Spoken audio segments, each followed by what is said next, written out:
भगवत ऋषिक जी महाराज अपने गुरुदेव के चरणों में बैठ के निवेदन किया कि जैसी आपकी आज्ञा है ठीक अक्षरशः वैसे ही वैराग्य से रह रहे। बहुत वैरागी महापुरुष, फिर भी काम वेदना सता रहे, इसका क्या हो सकता है? खान पान की कोई व्यवस्था नहीं, माधुकरी वृत्ति से बहुत एकांत प्रिय, बहुत अद्भुत साधना, फिर भी गुरुदेव ये अंदर काम वेदना का करवा ले आओ। उस करवा में गांव में तो उसे अंडी कहते हैं, बड़ा पेड़ होता है, छोटे छोटे उसके ऐसे बीज होते हैं, उससे तेल निकलता है। तो वो बोले करवा ले आओ, ले आए। बोले देखो इसमें तेल तो नहीं है। बोले नहीं। पानी भरा, थोड़ी देर रखा तो तेल आ गया। बोले जानते इसमें तेल क्यों आ गया? क्योंकि इसमें तेल रखा गया था, फिर धोया, फिर डाला, फिर देखो फिर आ गया ना तेल। बोले अब देखना। और उस करवे को रसोई मनिया की गई थी तो ढेर सारी आग थी, उसी आग में रख दिया। 10-15 मिनट रखने के बाद फिर निकाला। बोले अब पानी रखो। पानी रखा, तेल नहीं आया। बोले समझ गए, अभी तुम्हारे तप में कमी है, और तप करो, भस्म हो जाएगा ये। जब तक इसके संस्कार है, कई जन्मों से भोग वासनाओं के खेल खेलते चले आ रहे हैं, तो संस्कार है, जहां संयोग बनेगा तहां वो प्रकट होने लगेगा, वो दिखाई देने लगेगा। भस्म करो इसको तप के द्वारा। जैसे आग में रख दिया गया तो संस्कार भी तेल के भस्म हो गए, वो पानी में अब दोबारा फिर नहीं आए। ऐसे ही तप के द्वारा, भजन के द्वारा वासना को भस्म कर दिया जाता है, तब उपासना परिपक्व होती है। तो माधुर्य भाव, ये जो प्रेम लक्षणा भक्ति है, इसमें सबसे बड़ी सावधानी, चढ़ के मैन तुरंग पे चलिबो पावक माए, इसमें अत्यंत वैराग्य की आवश्यकता है। तो जो प्रारंभ से एकदम जुड़े और सही दिशा नहीं मिली, गुरुजनों का सही निर्देश सानिध्य नहीं मिल पाया, तो वो फिर इसी में भटक जाते हैं, इसी में भटक जाते हैं संसार मार्ग में। क्योंकि हृदय में एक द्रवण क्रिया होती है, उस द्रवण क्रिया के लिए वैराग्य की बाढ़ होनी चाहिए, वैराग्य की कसौटी। अगर वैराग्य की बाढ़ नहीं है तो द्रवण क्रिया फैल जाएगी। पहले राग रहित होकर फिर अनुराग में जाया जाता है। तो कह रहे माधुर्य उपासक को चाहिए आरंभ में किसी महापुरुष के निर्देश के अनुसार साधना में पहले लगे। क्या प्रिया प्रीतम का प्रेम रस है, क्या उनका नित्य विलास है, बिल्कुल मतलब नहीं। समझ रहे हो?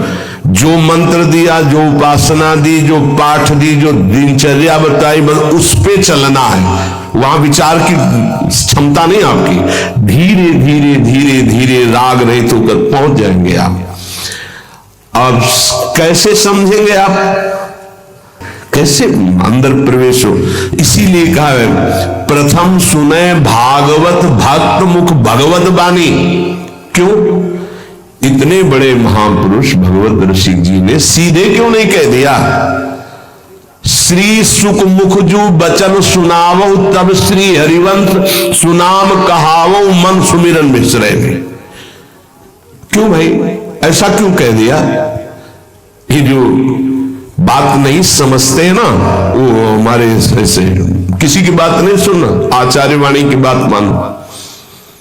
भीर मिटे भट जमन की भय भंजन हरि सोय, भय भंजन हरि सोय भरम भूले भटकत कद भगवत भक्ति विचार वेद भागवत प्रीति रति भक्त चरण धरि भाव तरत भव सिंधु अगाधा। सेवक जी महाराज श्री सेवक वाणी जू अति अगाध मत गूढ़ बिरलो कोई समझई हित मार्ग आरूढ़, हित मार्ग आरूढ़ भाव भागवत मिले सब चार वेद सुस्मृत जो चार अवगाय ले जब तब पावे सेवक हृदय जो हित मार्ग उपदेशी है।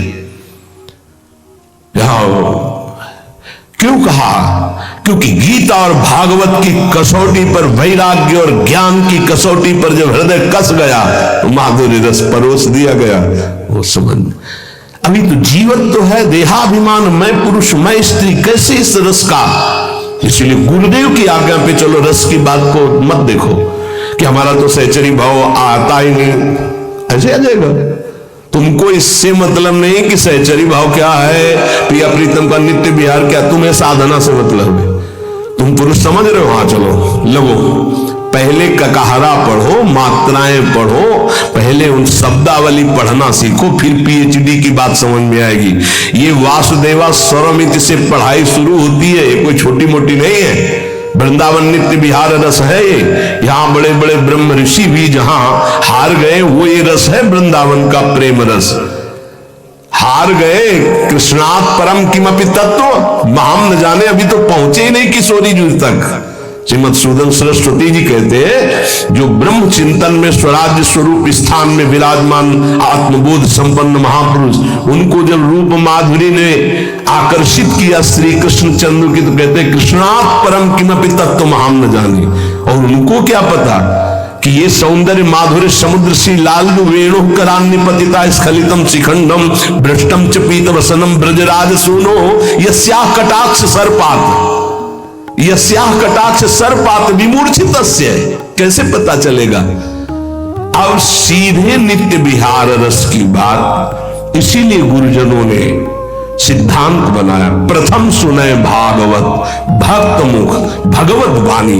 गीता और भागवत की कसौटी पर उपासक का हृदय कसा होना चाहिए।